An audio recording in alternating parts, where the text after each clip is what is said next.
Hello everyone. Um, Today we're gonna study about gravitation. Let's understand. I'm Tushar Sharma, and we will be having a discussion on gravitation today. So first of all, what is gravitation? That's the main question that arises. That what actually is gravitation? How can we understand this thing? So let's understand it by a very simple method. So, generally, there were two questions. There were mainly two questions that was bothering people. The first one was that let's say this is Earth and this is a ball, and if I drop that ball, that's gonna accelerate downward. We know that this thing that this is the acceleration which is acting on. Another one was that this is Earth and this is Moon, and the Moon is rotating in a circular motion around the Earth. So again, the acceleration is acting towards the Earth. That's why it is rotating. So there were two scenarios which we were not aware about, like what's happening there. And earlier it was thought that these two are some separate forces, that the force acting on the ball is different and the force acting on the moon is different. But there comes this Newton. And he said that both the forces are same and categorize them as gravitational force. So when people ask him like, what is the gravitational force? How can we explain it? How can we understand this? So he gave a simple law, which is called as gravitational law of Newton's law of gravitation.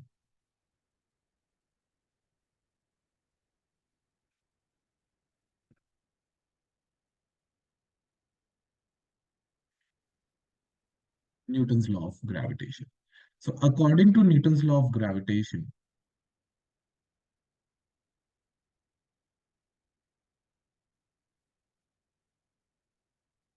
yeah. So according to Newton's law of gravitation,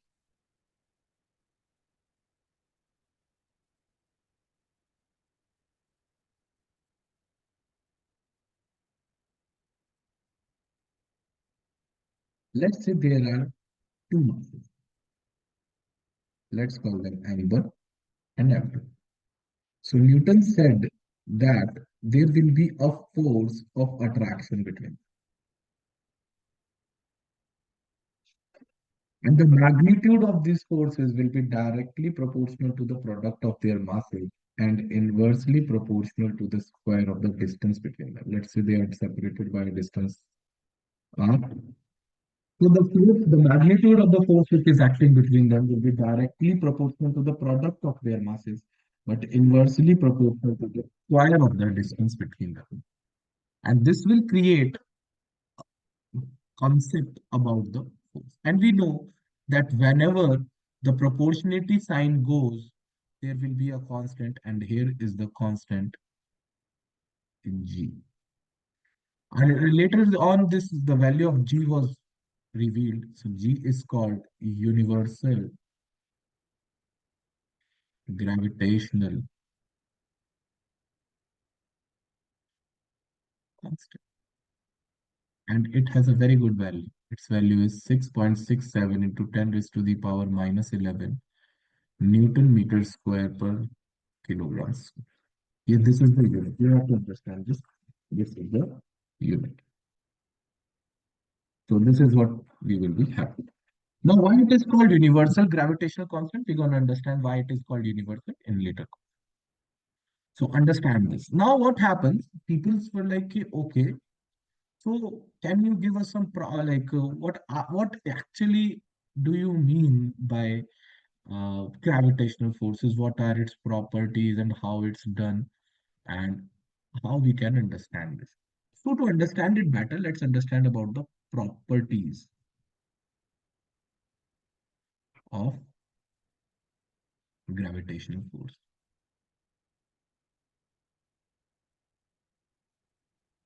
Now to understand the properties, the first property is it is always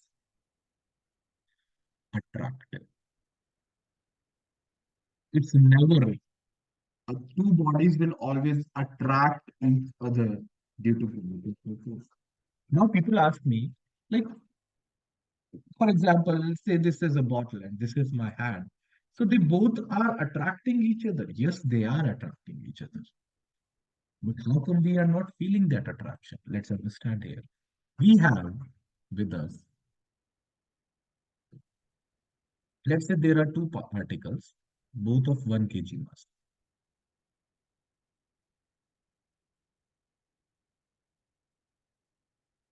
So let's understand it here. We have two particles and both of 1 kg mass, and they're separated by 1 meter only. So what will be the force acting on them? The force will be um, G m1 m2 by r square. So when we put in the formula, the 6.67 into 10 raised to the power minus 11 into 1 upon 1 ka square. That gives us 6.67 into 10 raised to the power minus 11 Newton, which is very. So in daily items, you will not feel that attraction. But when the mass of something like Earth is involved, and this is you, then you will feel the acceleration. That's what we are feeling. We will understand it in later concepts. For now. The second thing that you should understand it, it does not depend on medium.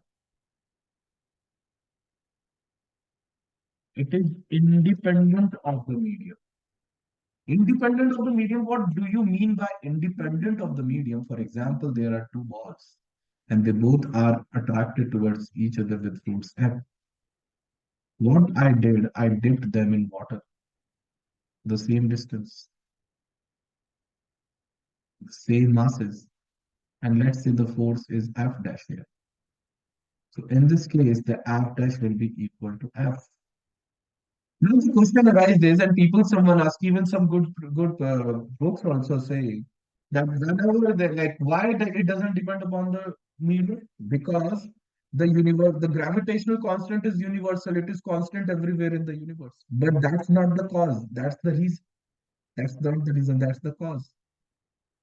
I mean, gravitational force is uniform. The gravitational force constant is uniform around this constant around the universe because it doesn't depend upon the medium. The question is why it doesn't depend upon the medium. Understand this better. Let's move again to the 10th class where we understood where we read a topic like, for example, if there is a body and I'm bringing another charged body closer to it, we know what happens. The negative charge accumulates here. The charge got induced. But let me ask you, how many times it has happened to you that you are standing on a footpath and a truck goes nearby you and you started feeling heavy or you started feeling light? Does it ever happen to you? No.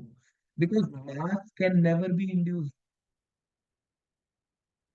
So if mass cannot be induced, the medium does not play any role in the calculation of the force between two particles. The net force might change, but the gravitational force between two particles won't be disturbed anyway. So yeah, it doesn't depend upon the medium. Like wherever you go, there are two properties, always a factor. It doesn't depend on the medium. It is wherever you go, the gravitational field, the gravitational constant will be the same. So yeah, the third property, which is also very important property, it is a central force. Now, what do you mean by central force? Now, let me ask you a very simple question. Like when I'm talking about this is Earth, this is a ball. Where is the force acting? Towards the center of the Earth. If this is the ball, where is the acceleration? Towards the center. If this is the ball, where is the acceleration acting? Towards the center of the Earth. If this is the ball, where is the force? Towards the center of the Earth. Wherever you go, the force will always be towards the center of the Earth. So this is the definition of the central force. Like how can you define the central force? How will you define the central force? That the line of action of force passes through the centers.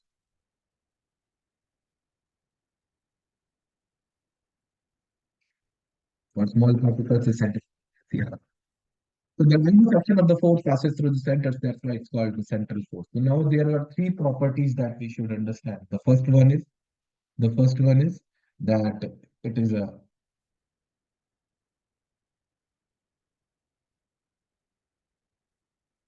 it is always attractive.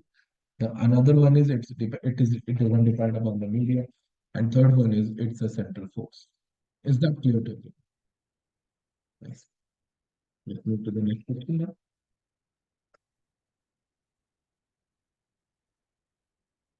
Now we have three properties with us, and using these three properties, we're gonna discuss about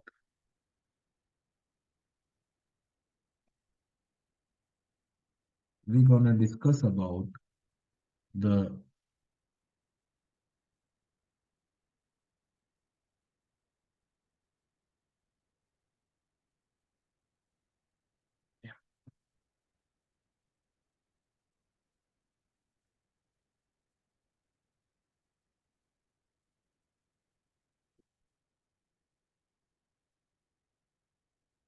we're gonna we're gonna discuss about the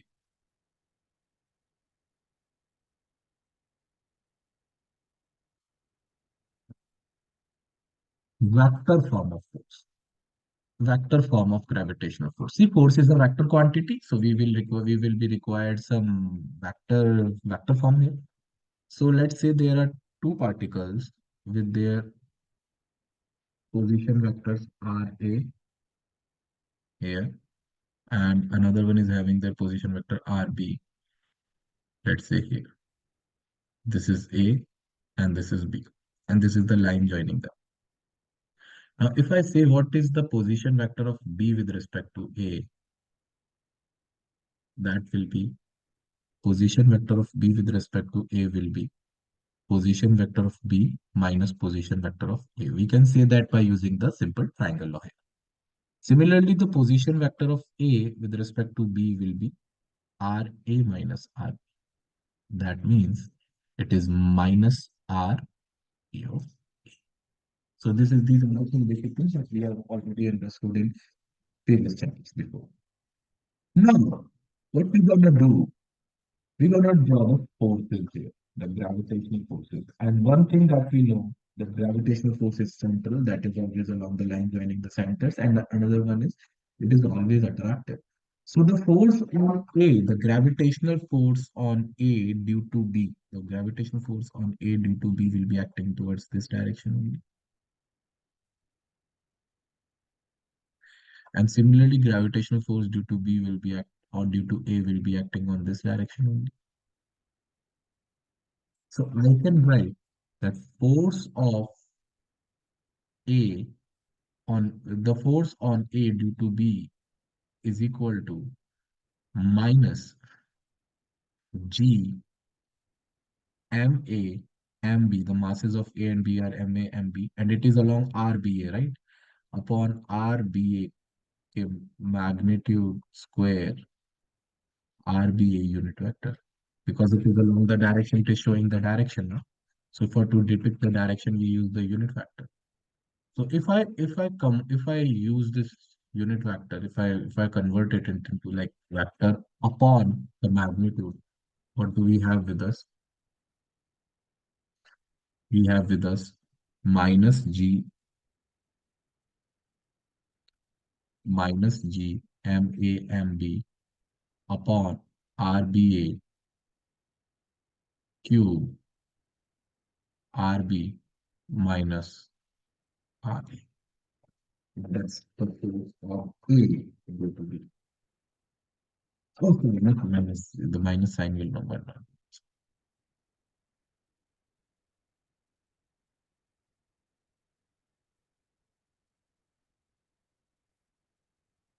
Yeah, which can be written as minus GMA MB upon RA BA cube RA minus R.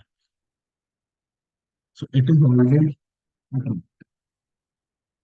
So whenever the question comes, and instead of giving, there might be a question where they won't be showing you the product, the object and the distance between them. They will be just giving you the vector position, and they will be expecting the answer in the vector form.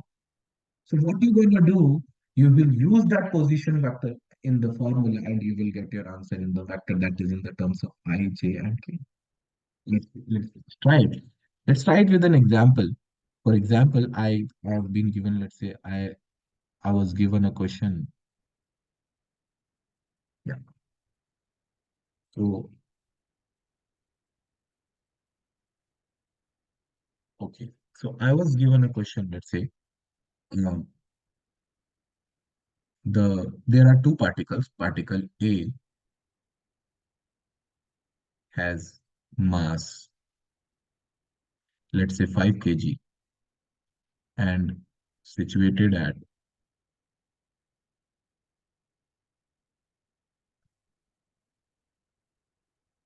3, 4. Particle B has mass 2 kg and situated at, let's say, 6, 8. Find gravitational force acting on A due to B. Now understand, this is the gravitational force on A due to B. Now we will solve it by the concept that we have learned here, that force on A due to B, the gravitational force on A due to B will be minus G M A M B by R A B cube. See, magnitude is will be same, so you can write it as RAB or RBA. It's not doesn't matter. But here we will be writing RA minus RB. If you are using minus sign here, then it will be RA minus RB. If you are using not minus sign, then it will be RB minus RA. Now putting in the value 6.67 into 10 raised to the power minus 11. Sometimes to make things easier, you can also write G as 20 by 3 into 10 raised to the power minus 11. Things will be very easy then. Anyways, 6.67 into 10 raised to the power minus 8 and 5 into 2 upon. Now, what is the distance here? Now, we will calculate. We will be first calculating RAB. So, RAB will be RA minus RB. So, it will be, what is RA here? RA here is 3 I cap plus 4 J cap. And what is RB minus? RB will be 6 I cap plus 8 J cap. So, as a result, we will be having minus 3 I cap minus 4 J cap. So this is RA minus RB. Also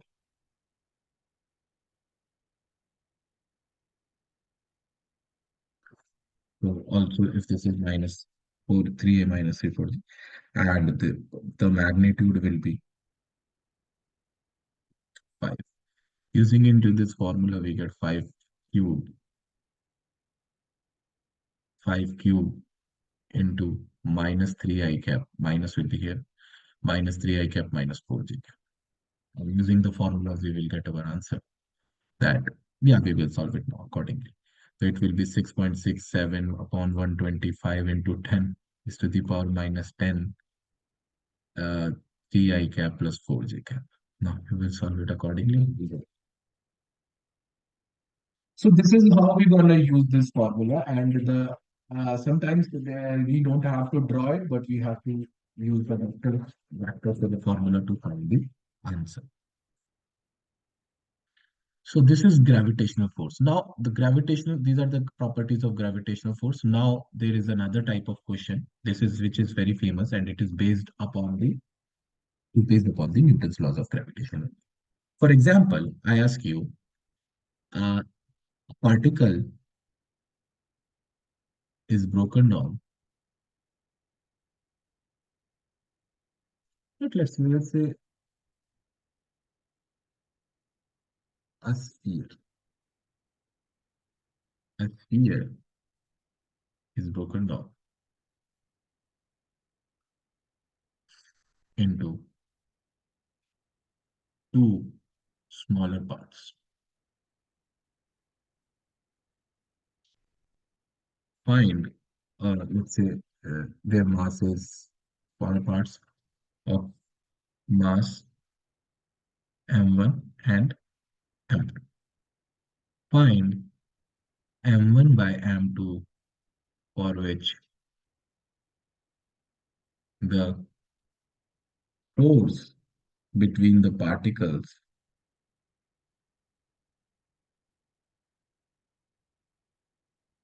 will be maximum. Let's understand here now what's happening. Yeah. So with us we have, yeah. I'll give you some time to solve it and then tell me what to ask.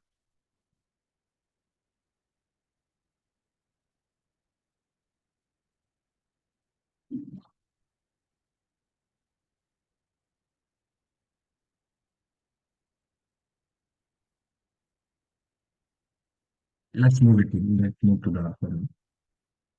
Let's say that the two particles are m1 and m2 and they are separated by a distance. Let's say the fixed distance d. Okay. Now what happened? The if the initially the mass was m, then the mass of m1 plus m2 added together must be equal to m. So I can write it as m1 plus m2 is equal to capital M. This gives us the first equation. And let's say if the mass of m is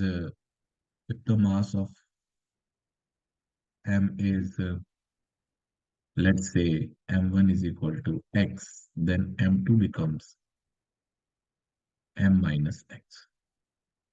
So the force of gravitation between them will be g x m minus x by d square. So we can say that the force is a function of x now. The force is a function of x. And we will use the maximum minimum concept that we have read earlier. So to simplify it, I can write it as g mx minus x square by d square. Now differentiate it with respect to the x, and we get what we will get g by d square m minus 2x, and it should be equated to 0, which will be giving me x is equal to m by 2. So this gives us m1 is equal to x and m2 is equal to m1 is equal to x is equal to m by 2, and this will be m minus x, that will again be m by 2. So we can m1 plus m2 here comes out to be 1. This is the concept. We can solve actually this question very easily when we know the concept of maxima and minima. So yeah, this is what it is. So these are the type of questions, these are the type of good questions apart from the numerical ones which can come from the direct gravitational force, gravitational law, Newton's law of gravitation. Now let's move to the next part where we're gonna study about what we're gonna study about. We will be studying about superposition principle. Superposition principle. Now what happens? Superposition principles. Now, what is superposition principle and why we have to understand it? Because there will be more than two masses. There always will be more than two masses. For example, let's say I have a triangle. And on the vertices of the triangle, there are two particles. What if there will be another particle? So there can be n particles here, there, here, everywhere. There can be n particles. Let's understand that, for example, I have n particles. Okay. I have n particles with me, and they all are situated like some is here, everyone is here, everyone is here, and someone here, someone here. And this is the particle. Let's say this is M1, this is M2, this is M3, this is M4, this is MM, and this is MP. Now I want to calculate the force on MP, the net force on MP. So the net force acting on P will be the sum of, this is the superposition principle, that the net force acting on the P must be the vector sum of force on P due to mass 1, force of P due to mass M2, and similarly the force on P due to M. This is superposition principle. That we have to find the individual forces due to every mass present in the system and then add them vector. Then what will be the answer, whatever will be the answer, that will be the net force that will be acting on P. So we have to understand this part. For example, now let's start with the same example that I started with. Let's see, I have a triangle,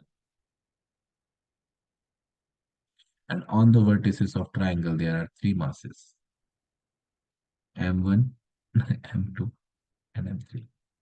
Now, in these masses, there is always a force acting, like this is the force of gravitation. So let's say this is F2 and this is F3. So the net force that will be acting must be these two forces, vector sum of these two forces. You can use any law, triangle law, parallelogram law, any law, but that the net force must be the direct the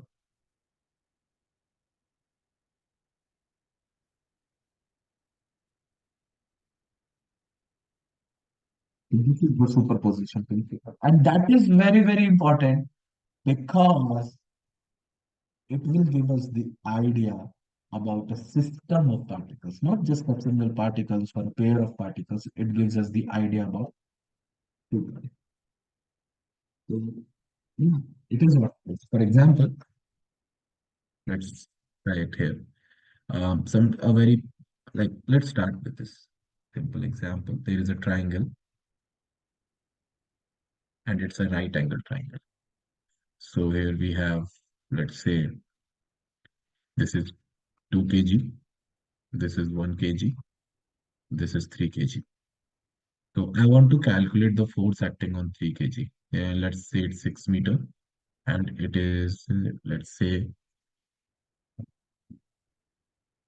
it is 6 meter and this is 8 meter. So what will be the net force? This is also 1 kg.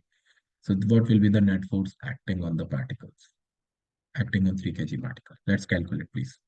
And then I'll give you the answer. Try to calculate it first.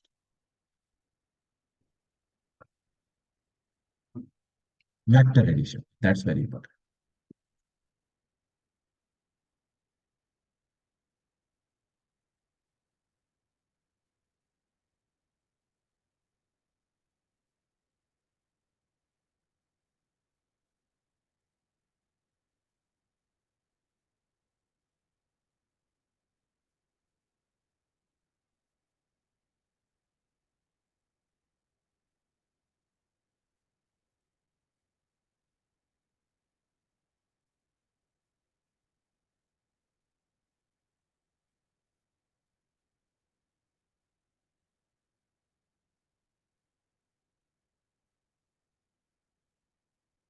So yeah, I mean, it's very important to understand this.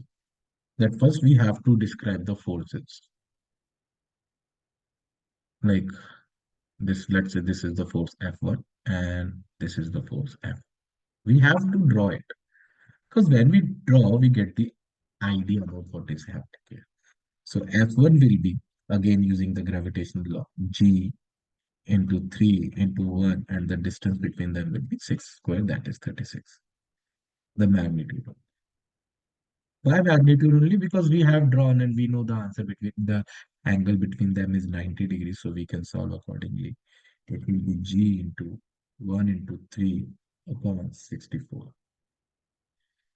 So the f net will be under root f1 square plus f2 square because both are perpendicular. That what is the path? This is how we're going to use it. No, this is sort of a simple problem and it is not that good. So what are the problems? What are the very good problems that can come here? Let's understand with the proper example, the proper question now.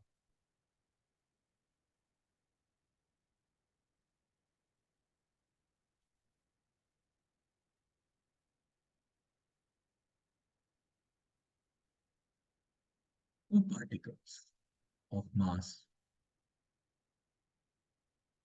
m and let's say 9m are separated by 9 meters. Not 9 meters, let's say 12 meters. Where should be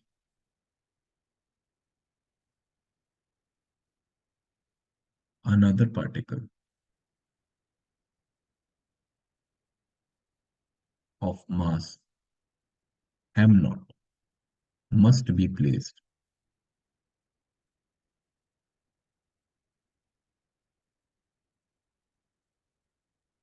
so it won't experience any force. So basically, there are two particles which are separated by 12 meters, m and 9m. So where should be the another particle m naught, which must be placed between them, इधर उधर where? तो कहाँ उसको हम place करेंगे कि हमारा जो नेट फोर्स होगा एम नॉट के ऊपर दैट शुड बी जीरो. तो वो कैसे आ सकता है? Let's understand. Please try to solve it and देखते हैं क्या होता है. चलिए.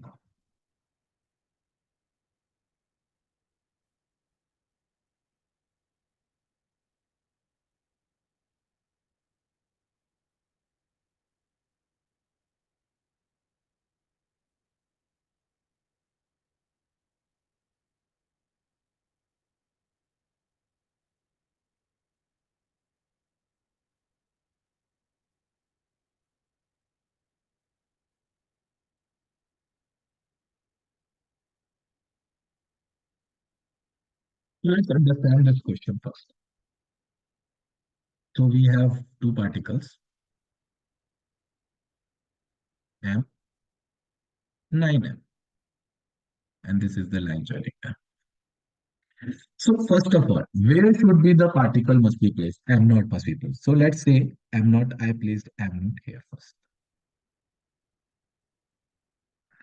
The force is attractive. So these two forces can never cancel each other. The force, there will be two forces. Now, one will be acting to M and one will be due to M9. So can there be any possibility where these two forces can cancel each other? If it is not falling on the line joining the particles. This is the line. This is the line joining the particles and it is not on it. So do you think it should be anywhere on this, but on this line? No. So first thing that we made clear here is that whenever such type of questions will be asked, we will be drawing something and we will get to know that it won't be anywhere but on the same line joining the particles because two lines, because for any other chances, like if it is not falling on the line, there is no possibility that the two forces will be ये दोनों के दोनों force एक दूसरे को cancel कर रहे होंगे. अब यहाँ पर मैंने क्या किया, एक बार पार्टिकल को यहाँ रख के देखा. Let's understand this again. The force is attractive, always attractive, हमेशा अट्रैक्टिव ही लेना है. तो यहाँ पर जो एम लग रहा है वो इस तरफ लग रहा है और 9m भी सेम हमारे पास राइट डायरेक्शन में ही लग रहा है.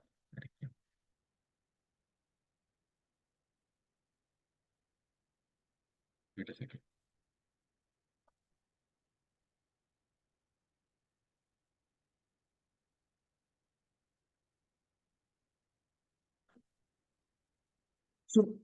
कैन दीज टू, ये दोनों एक दूसरे को कैंसिल कर सकते हैं? नहीं कर सकते। So this is not the case. अगर मैं दोबारा देखूं, दूसरी तरफ रख के देखूं, मैंने यहाँ पे रखा, अगेन दोनों फोर्सेस सेम डायरेक्शन में एक्ट कर रहे हैं, क्या ये दोनों एक दूसरे को कैंसिल कर सकते हैं? नहीं कर सकते। लेकिन अगर मैंने इनको इसके बीच में रखा कहीं पे, let's say here at distance some, let's say x, and this is 12 minus x, so the force on this will be, F1 will be in this direction, F2 will be in this direction. Yeah, they can cancel each other. So whenever this type of question comes, and they कहीं पर भी ये नहीं बताया है कि particle कहाँ पे रखना है, लेकिन मुझे पता होना चाहिए कि कभी भी ऐसा क्वेश्चन आए, पार्टिकल दोनों मासेस के बीच में ही आएगा। अब मैथमेटिकली अगर दोनों फोर्सेस इक्वल एंड अपोजिट है, तो यहाँ पर नेट फोर्स जीरो हो जाना चाहिए, and that's what gonna happen here. हमने क्या करा, यहाँ पर दोनों पार्टिकल्स के ऊपर जो F1 और F2 लग रहा है, उनके मैग्नीट्यूड्स को इक्वेट कर देंगे। For example, G M M naught by X square, and it will be G M 9m0 9m upon 12 minus X का होल स्क्वायर। जी से जी कैंसिल, एम से एम कैंसिल, एम नॉट से M naught cancel, what we have, हमारे पास है 1 upon x square upon 1 - 12। Oh sorry, 9। So अब इसको solve करने के लिए मैं जबरदस्ती जबरदस्ती इसको सॉल्व करने के लिए इसको ओपन करने की जरूरत नहीं, दोनों साइड स्क्वायर रूट ले लेते हैं, तो 1/x = 3/12 - और यहाँ से मेरे पास आंसर आ गया, x यहाँ से आ जाएगा 12 - 6, यहाँ से आ जाएगा 3x, x = 3। That's your answer. So these type of problems are very common in when we are talking about the superposition principle। और किस टाइप के प्रॉब्लम्स देखने को मिलते हैं?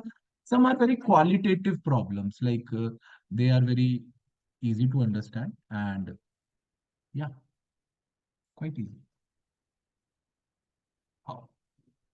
अगेन वही, सपोज कीजिए कि मेरे पास एक क्वेश्चन आया, let's say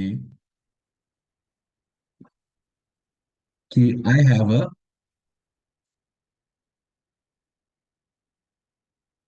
square, I have a square, and on that square, let me draw square, proper square, so that we can understand it better. So I have a square, and on that square, the particles are situated on the corners. This is m, this is 2m, this is 3m, this is 3m, and this is 4m. So you have to calculate the net force acting on particle, which is situated at the center. Let's call it m naught. So whatever the particle is at the center, and you have to calculate the net force,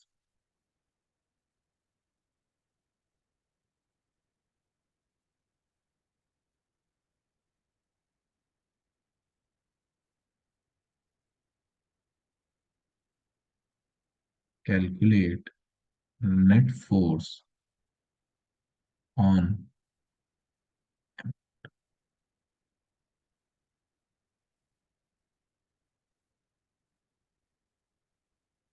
solve this accordingly. Try to solve it first. Try it by yourself.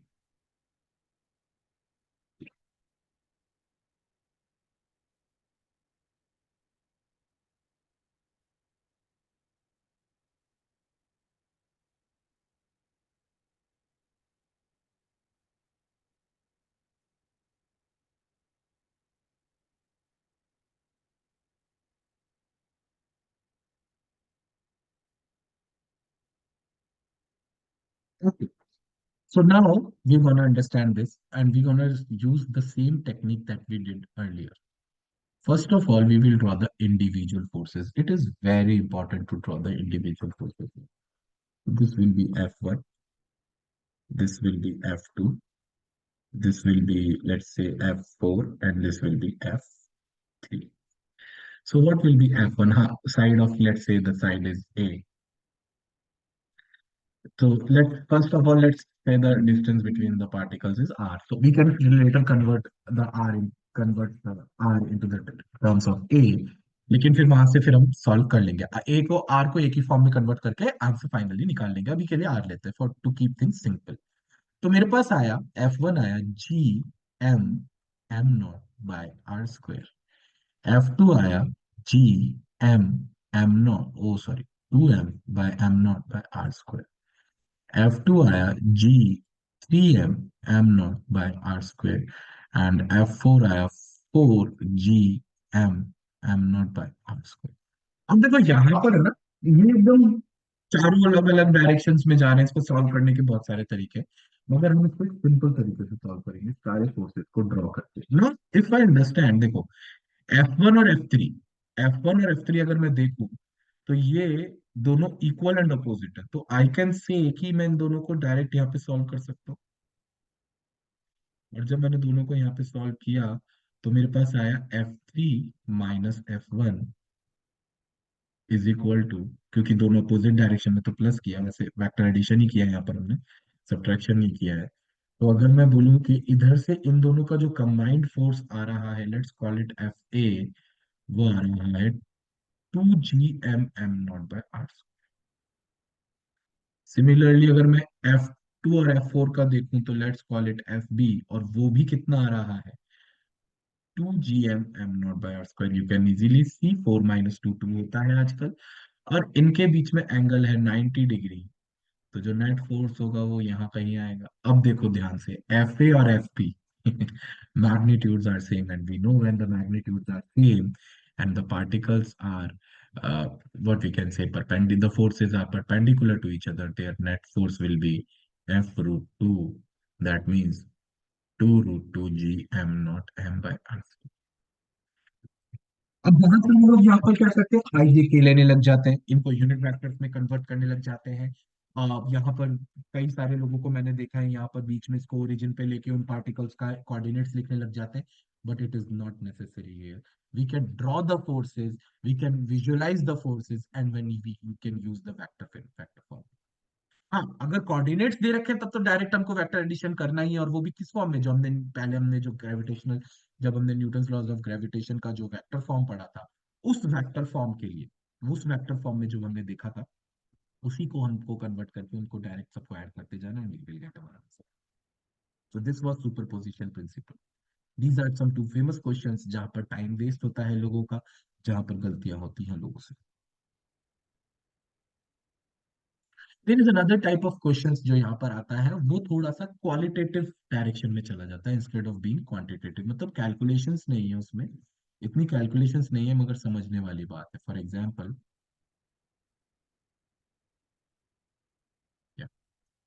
So we have with us, let's say a question, again a question,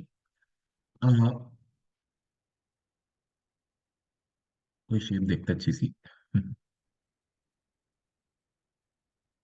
let's say we have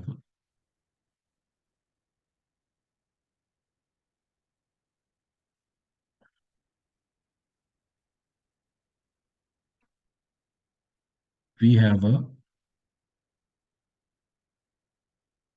pentagon.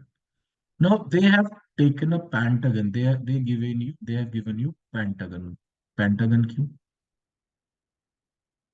Pentagon इसलिए क्योंकि pentagon के जो angles होते हैं वो थोड़े से अजीब होते हैं, not the one we are used to. ठीक है। तो अब मैंने बोला कि इनके बीच में एक पार्टिकल रखा था बीचों बीच। अब देखो, अगर ये एक,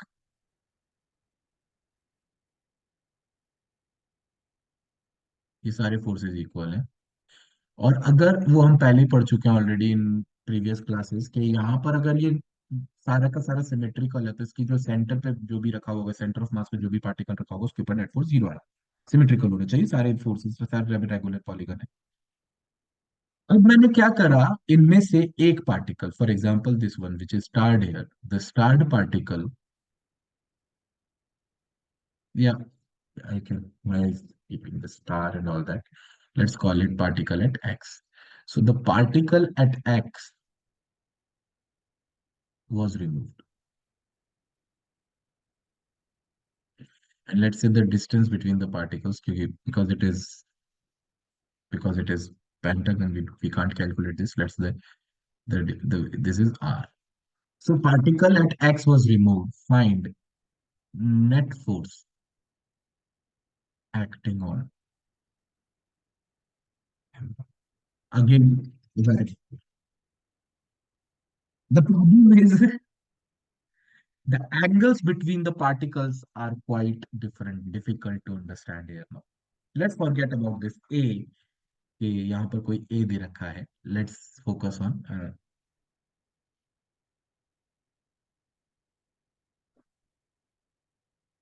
we know we are not concerned about here. A दे ही नहीं रखा, R दे रखा है. Let's make things simple. ठीक है ना? Now understand this. Find the net force acting on M. Here it was zero. I understand, but now you have to calculate. And again, I'm telling you, it is not a calculated question. Just give it a quick thought, and you will find your answer.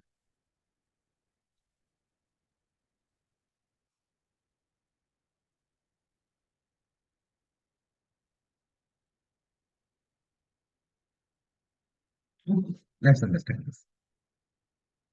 Try कर लो, हो जाता है तो अच्छी बात है, नहीं हो सकती कोई बात नहीं। अब यहाँ पे फोर्सेस लग रहे हैं, और अर्लियर जब ये था यहाँ पे तो सारे फोर्सेस जो थे बराबर थे।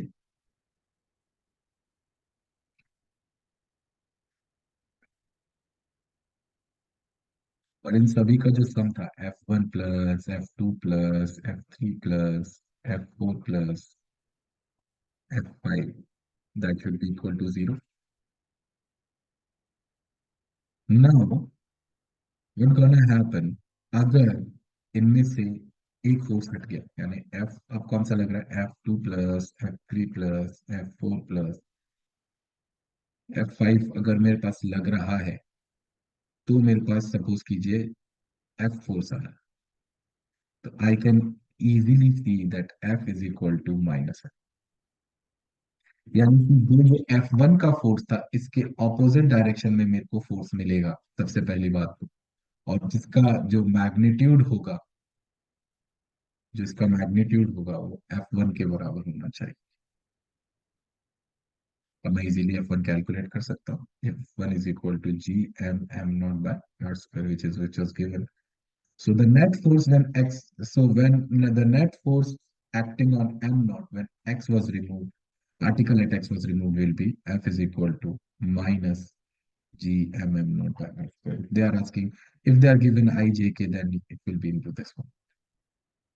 सो देखने में ये क्वेश्चन लगता है बहुत ही बड़ा, कि यार एंगल कैसे निकालूंगा, देयर माइट बी। और पता है वो क्या कर सकता है, यहाँ पे टाइम वेस्ट कराने के लिए ऑक्टागन दे सकता है, हेक्सागन दे सकता है। बट हेक्सागन में तो क्लियरली दिखता है, तो डजेंट मैटर। लेकिन इस तरीके के क्वेश्चंस बहुत बहुत कॉमनली पूछे जा रहे हैं आजकल। ये टाइम कंज्यूमिंग नहीं है, लेकिन टाइम कंज्यूमिंग है अगर आपको कॉन्सेप्ट्स के बारे में फर्दर कुछ नॉलेज है। So these are the some type of concepts which we have today. So this was my lecture, and let's see you in the next class. Okay. Good evening all. Good night, everyone.